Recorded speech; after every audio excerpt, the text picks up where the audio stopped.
E aí, pessoal, certinho? Segunda aula da gente, a gente continua o ponto que a gente terminou na aula passada, só relembrando, a gente falou relembrando bem rapidinho, a gente falou de princípios da administração pública, conversamos sobre os poderes do Estado, né? Falei do poder discricionário vinculado, e aí falei do exercício desses poderes no exercício do poder normativo, hierárquico, disciplinar e poder de polícia, e por fim, comecei o estudo da organização administrativa tratando dos entes da administração direta e da classificação desses órgãos que compõem a administração direta, órgão como não como pessoa jurídica, mas como parte integrante, aquilo que a gente viu. Agora, eu preciso estudar com vocês os entes que compõem a administração indireta. O ponto que a gente continua da organização administrativa hoje é os entes que compõem a administração indireta, que eu disse a vocês que a gente também pode chamar de administração descentralizada. Eu falei na aula passada, só relembrando, que os entes da administração indireta eram 4. Autarquias, fundações públicas,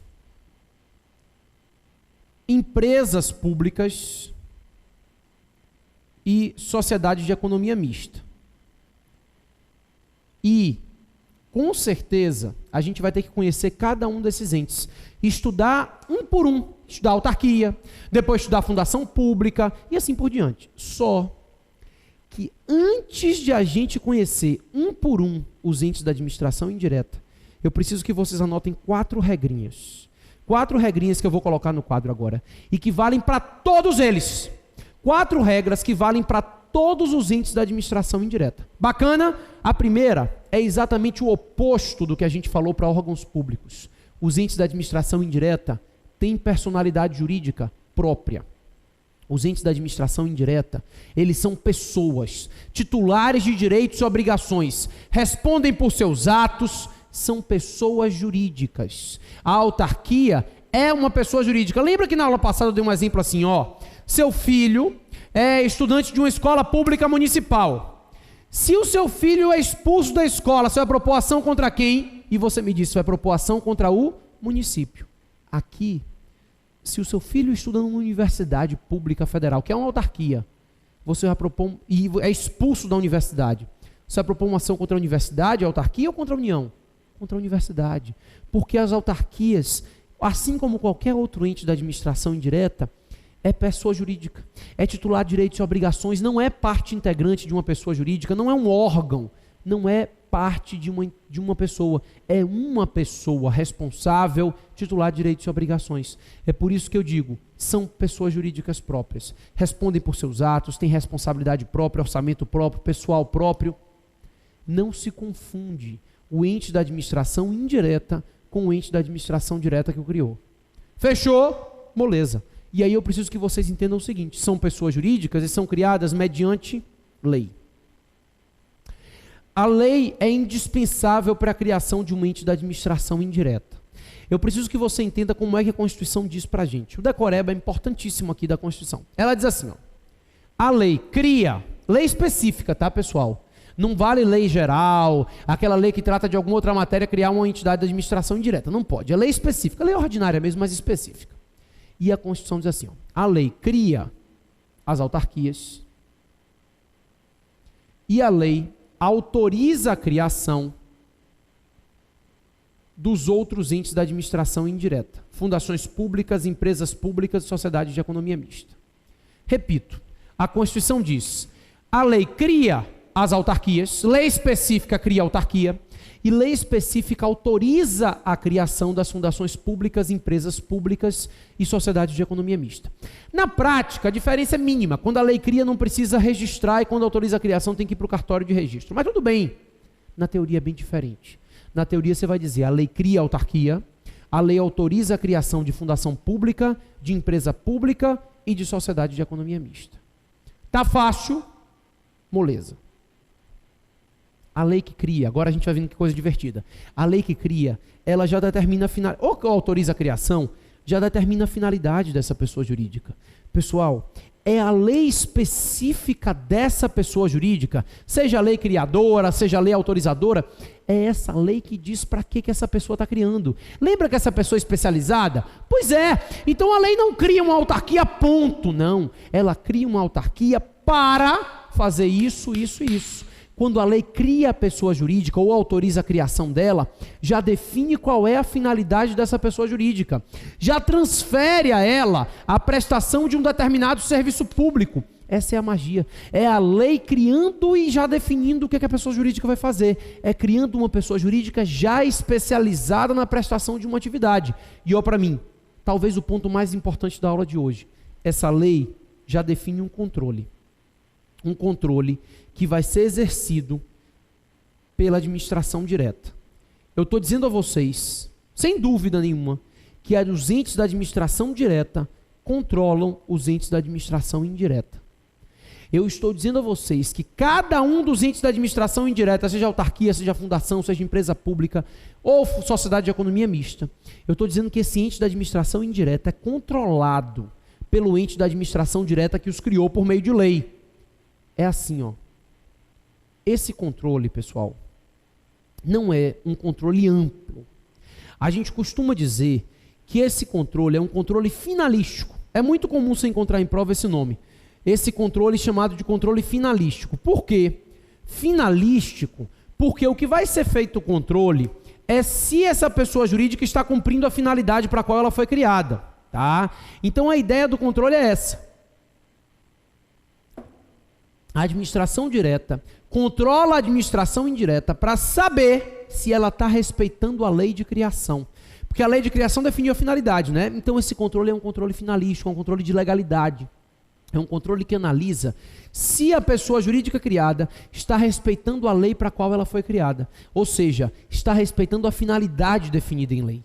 Então, isso é o controle. Você pode chamar de controle finalístico. Em prova, você pode encontrar o nome de tutela administrativa. Vamos botar os sinônimos só para não errar na prova. Então, controle finalístico, tutela administrativa, vinculação, tudo a mesma coisa. Vinculação, tutela administrativa, controle finalístico ou, no âmbito federal, que é o que interessa a gente, vocês podem encontrar com o nome de supervisão ministerial. É porque quando o ente da administração direta faz o controle, ele faz por meio do ministério. Né? Então, por exemplo, quem controla o ministério, quem controla o INSS é o ministro da Previdência. Quem controla a universidade pública é o MEC, Ministério da Educação e Cultura, e assim por diante. Então é sempre o órgão, ministério, mas é a pessoa jurídica, a União, que está controlando. Né? Então a gente pode chamar de supervisão ministerial, vinculação, tutela administrativa, controle finalístico. O meu medo é o seguinte: na prova você não pode marcar, mas de jeito nenhum. Se a prova disser a você, e ela vai dizer que esse controle decorre da hierarquia ou que esse controle é uma subordinação. Esse é o meu medo na hora da prova. Se a prova disser que existe hierarquia ou subordinação entre os entes da administração direta e indireta, você não pode marcar. E não pode marcar porque você já sabe que não existe hierarquia externa.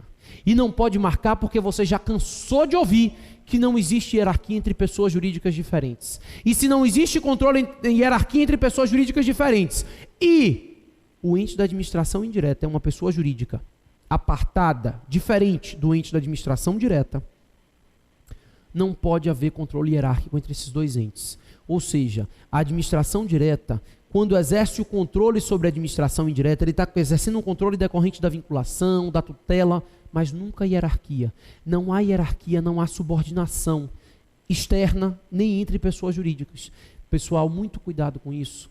As provas trazem para vocês frases lindas, tudo certo. E aí eles, na hora da frase, eles colocam uma subordinação, uma hierarquia entre a administração direta e indireta. E se você marcar, você erra. Porque está errado dizer que existe subordinação, que existe controle hierárquico entre a administração direta e indireta. Bacana, vem cá que eu vou explicar isso melhor. Ó, quando eu falo sobre esse controle, presta atenção que coisa interessante. Quando eu falo sobre esse controle que a administração direta exerce sobre a indireta, eu consigo resolver um problema de processo administrativo que, se eu explicar em processo administrativo, vocês batem uma cabeça desgramada para entender. Olha para mim. Você chegou no INSS e requereu um benefício. Quando você requereu o benefício, o analista do INSS negou o benefício. Da decisão do analista do INSS, você recorreu ao dirigente do próprio INSS.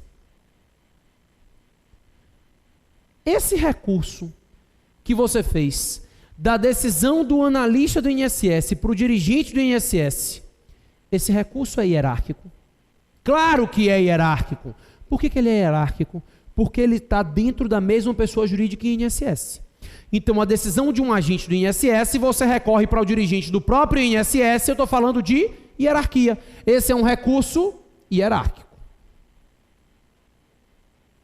Aí o que acontece? Da decisão do dirigente do INSS, se houver ilegalidade e houver previsão de lei, você pode recorrer à União, no caso ao Ministério da Previdência. Maravilha. Nesse recurso, com previsão legal, em virtude de uma ilegalidade, que você sai da decisão do dirigente do INSS e recorre para a União, existe hierarquia? Não. Não há hierarquia, não há recurso hierárquico. Esse recurso, entretanto, quando eu saio do INSS para a União, a lei chama de recurso hierárquico. Aí você vai me dizer, e agora que a lei chama de recurso hierárquico, o que é hierárquico e o que não é? É simples. A doutrina costuma dizer o seguinte: quando o recurso é feito dentro da mesma pessoa jurídica e decorre realmente da hierarquia, a gente chama ele de recurso hierárquico próprio. Já o meu segundo recurso, que na verdade não é hierárquico, que na verdade é um recurso que decorre da vinculação, da tutela administrativa, da supervisão ministerial, eu chamo de recurso hierárquico impróprio. Olha que bacana, olha que coisa simples, né? Recurso hierárquico impróprio é aquele recurso que na verdade não é hierárquico, inclusive impróprio chamar de recurso hierárquico. Ele decorre de uma outra forma de controle, no caso da tutela administrativa. Já o recurso hierárquico próprio não, é aquele que decorre da hierarquia mesmo, interna de cada pessoa jurídica. Fechou? Beleza. Então vamos adiante. Vamos adiante que eu tenho muita coisa para falar. Tá fácil isso? Vamos lá. Ainda antes de eu ir falar de cada um dos entes da administração indireta, eu quero dizer uma coisinha para vocês. A forma mais fácil de você vislumbrar esse controle que a administração direta exerce sobre a indireta é a escolha dos dirigentes. Quem escolhe o dirigente de um ente da administração indireta é o Ministério Supervisor. Ou seja, é o ente da administração direta que escolhe o dirigente da administração indireta. E esse dirigente é servidor comissionado. Pode ir para a rua a qualquer tempo, pode ser exonerado livremente. Ou seja, o dirigente do ente da administração indireta, ele tem medo da administração direta, né? Ele pode ser exonerado pelo ente da administração direta a qualquer tempo. Isso faz com que o controle seja exercido de forma talvez maior do que o que deveria. No momento em que o dirigente do ente da administração indireta é escolhido pelo ente da administração direta, isso é talvez a maior forma de controle que existe entre elas. Fechamos? Vamos lá. O ente que eu quero conversar com vocês, o primeiro de todos, são as autarquias.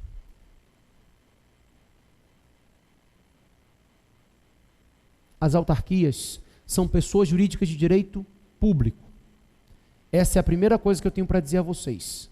Autarquias são pessoas jurídicas de direito público. O que isso significa? Significa que a autarquia tem o mesmo regime aplicável ao Estado. A gente costuma dizer que a autarquia tem regime de fazenda pública. Dizer que ela é pessoa jurídica de direito público e dizer que ela tem regime de fazenda pública é a mesma coisa. Pessoal, o que é regime de fazenda pública? É o que a gente vem estudando há 2 aulas. É a supremacia do interesse público sobre o privado, são as prerrogativas e limitações entregues ao Estado. É o regime público, pessoal. É aquele princípio, é aquele fio da meada que a gente estudou. É aquele regime jurídico administrativo. As autarquias são pessoas jurídicas de direito público e gozam das prerrogativas e submetem às limitações do Estado. Elas têm o mesmo regime aplicável ao Estado, o mesmo regime aplicável à fazenda pública. Elas são pessoas jurídicas de direito público, elas seguem o regime da fazenda pública. Isso é uma autarquia. Pessoal, não adianta eu passar uma aula aqui explicando a vocês o que é esse regime. Sabe por quê? Porque isso vai ser utilizado em 13 aulas. Em 13 aulas você vai aprender como é o regime de fazenda pública. Você vai aprender servidores públicos, concurso, licitação, contratos administrativos, atos administrativos, bens públicos. Tudo que a gente vai aprender é o regime de fazenda pública. O que eu preciso que você entenda? Tudo que a gente vai aprender no decorrer de 13 aulas, é o que a gente aplica às autarquias. Como elas têm o regime de fazenda pública, elas seguem o mesmo regime aplicável ao Estado.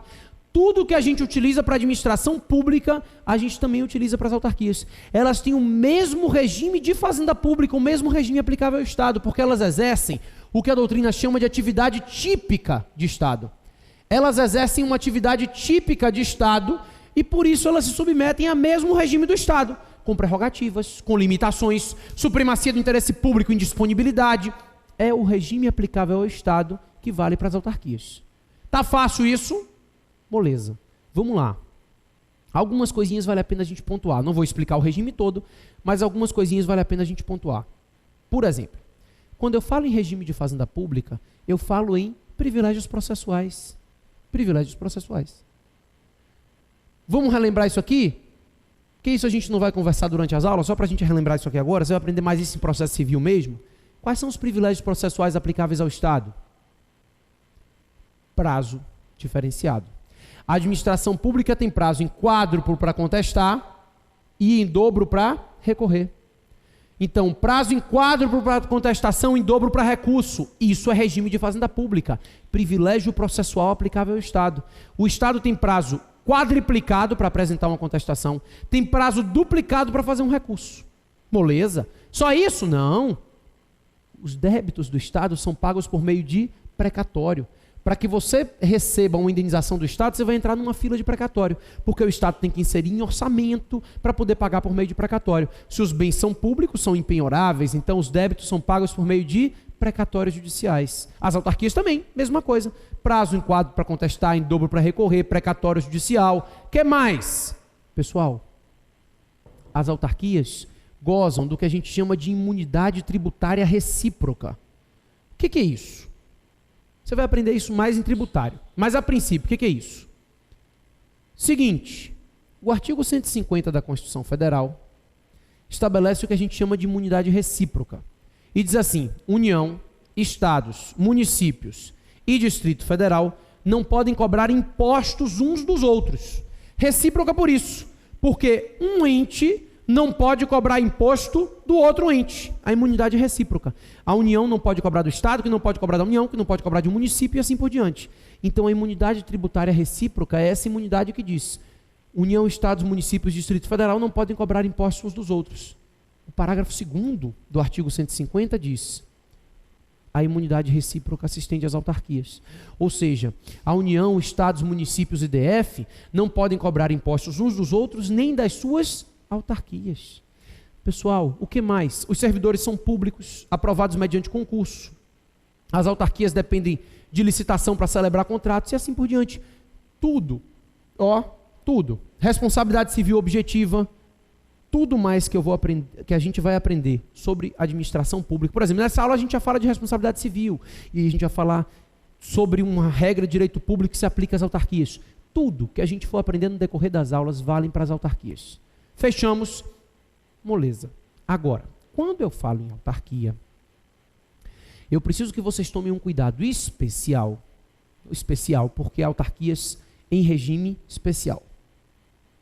As autarquias em regime especial, essas sim vão ser cobradas de vocês. Essas vocês têm que ter um cuidado diferenciado. Autarquias em regime especial são cobradas em prova com alguma frequência. Primeira coisa que eu quero que vocês saibam: a autarquia em regime especial, antes de tudo, é uma autarquia. Tá? Então, tudo que eu falei sobre autarquia vale para as autarquias em regime especial. Tá? Como ela é uma autarquia, antes de qualquer outra coisa ela é uma autarquia, então tudo que a gente falou para a autarquia vale para elas. Elas seguem a regra geral das autarquias. Elas têm todas as regras da fazenda pública e tudo mais. Agora, elas têm algum ponto de especialidade em seu regime. Existe alguma coisa em seu regime que torna essa autarquia diferenciada, torna essa autarquia diferente de uma autarquia comum. O que é isso? Vamos lá, uma por uma. Tradicionalmente, quando se fala em autarquias em regime especial, se lembra das universidades públicas. Universidades públicas são autarquias em regime especial. São as mais tradicionais de todas, tá? Qualquer livro que você procure de concurso vai trazer para vocês universidade pública como autarquia em regime especial. Você vai me dizer, por que especial? Primeiro, Porque ela goza do que nós chamamos de autonomia pedagógica. Autonomia pedagógica significa que a finalidade, que é o ensino, o Estado pode controlar. Mas a forma de atingir essa finalidade, a pedagogia utilizada pela autarquia não pode ser controlada pelo Estado. Essa autarquia ela tem autonomia pedagógica. Ela tem autonomia no meio para alcançar a sua finalidade. Então, isso é mais liberdade de atuação. Agora, mais interessante do que isso é o quê? Lembra que eu disse a vocês que os dirigentes das autarquias são escolhidos pelos próprios entes da administração direta? Na universidade pública, não. Na universidade pública, os seus dirigentes são escolhidos pelos próprios membros das autarquias. O próprio membro da autarquia, o próprio corpo docente, o corpo discente é quem faz a escolha dos seus dirigentes. Claro que eles são nomeados pela administração direta, mas dentro de uma lista trazida pela administração indireta, pela própria autarquia. Então, o próprio corpo docente, o próprio corpo discente faz uma lista e faz a escolha dos seus dirigentes e limita a atuação da administração direta. Pessoal, a maior forma de controle da autarquia era exatamente essa forma de escolha do dirigente. No momento em que eu limito, e eu digo que a escolha do dirigente vai ser feita inicialmente pelos membros da autarquia, o que é que eu estou fazendo? Eu estou dando muito mais liberdade de atuação a essa autarquia. A universidade pública é uma autarquia muito mais livre, muito mais autônoma no exercício da sua atividade. Seja porque ela tem autonomia pedagógica, seja porque ela mesma faz a escolha dos seus dirigentes. Moleza? Vamos lá. Pessoal, além disso, quando eu falo em autarquia em regime especial, eu me lembro das agências reguladoras. Eu tenho coragem de dizer a vocês uma coisa: universidade pública é autarquia em regime especial. Eu falei na sala para não dizer que eu não falei se cair na tua prova, mas eu duvido muito que caia. Universidade pública está fora de moda. Assunto de prova cai em moda e sai de moda igual a roupa. Hoje não está em moda na prova cobrar universidade pública. O que está bombando agora em prova de concurso, quando se fala em autarquia em regime especial, são as agências reguladoras. Essas sim vão ser cobradas de vocês.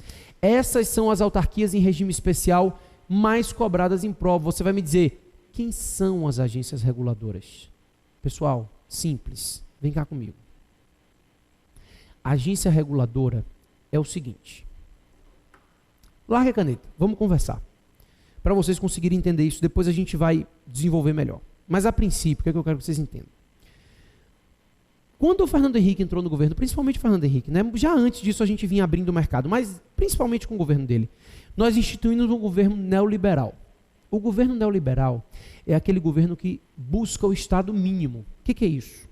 O Estado só presta os serviços que são realmente essenciais.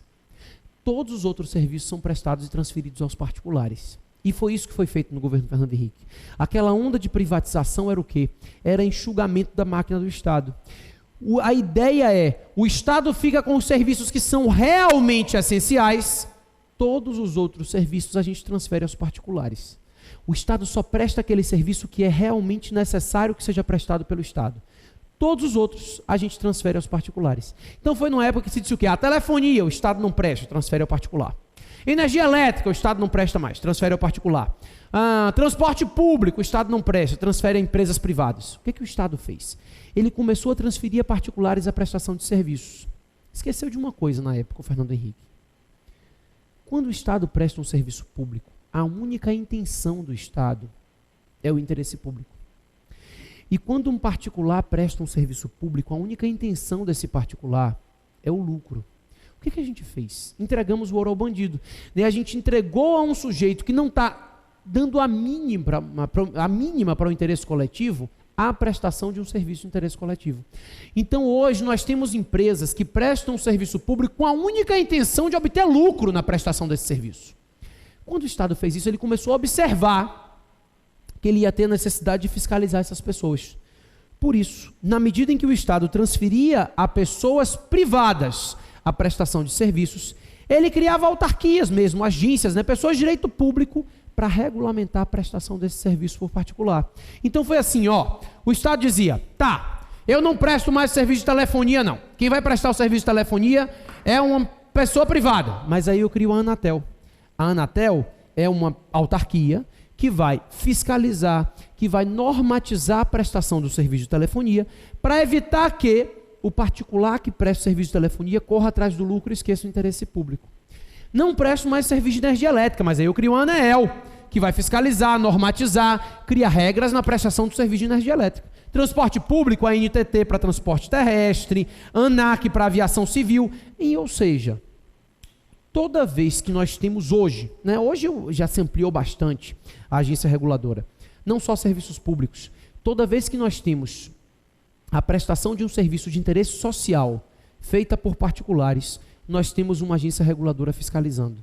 As agências reguladoras são autarquias em regime especial, criadas para normatizar, criadas para regulamentar a prestação de serviços públicos, de serviços de interesse social. A gente tem até Ancine, até para cinema, né? De serviços de interesse social prestados por particulares.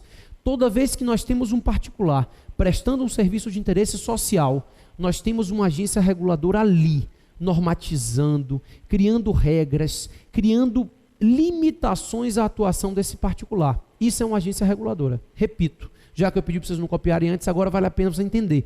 A agência reguladora é uma autarquia em regime especial, criada para normatizar, criada para regulamentar a prestação de serviços de interesse social por particulares.